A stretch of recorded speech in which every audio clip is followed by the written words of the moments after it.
President Raúl Alfonsin of Argentina flies south to an enthusiastic welcome in the small provincial city of Viedma.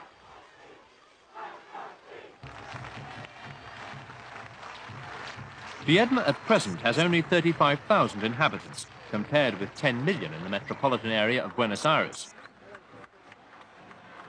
But Alfonsin was bringing good news to the people of the underdeveloped central and southern regions of Argentina. He's announced plans to turn Viedma into the new federal capital. It's an ambitious project that could cost $3.75 billion, but a plan that Alfonsin wants to see well underway by the time his current term of office expires in 1989.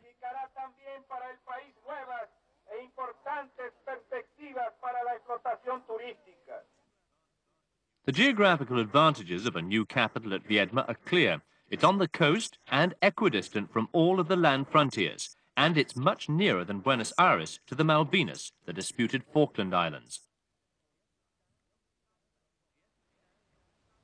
Viedma stands on the south bank of the Rio Negro in Rio Negro province, with its twin town of Carmen de Patagonia on the other bank in Buenos Aires province.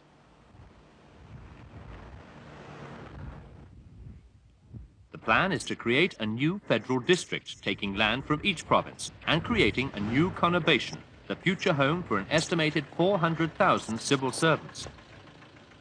The National Parliament would move here, together with the Supreme Court and the major ministries.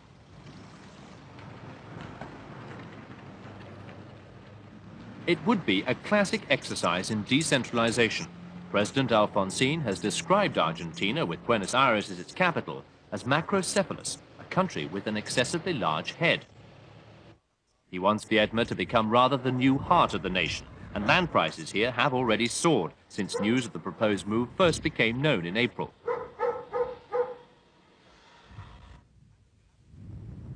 Patagonia and its wool production forms part of the hinterland for Viedma, as do the rolling pampas of Buenos Aires province. Beef has long been one of the mainstays of the Argentine economy too, and exports could become much more efficient if and when a new deep-sea port is built to service the new capital. 2 possible sites along the coast have already been earmarked, and their development would eliminate the need to send goods up to Buenos Aires and then on the long trip round Cape Horn.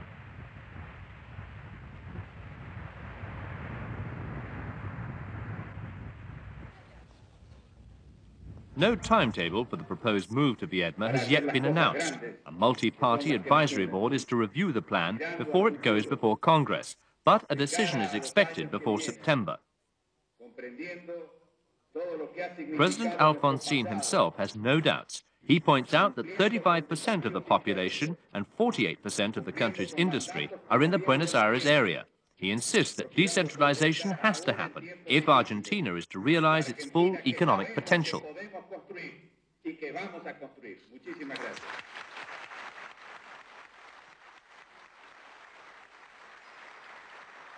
Alfonsin has one obvious example to follow in South America, and that is Brasilia, the Brazilian capital that was carved out of the jungle.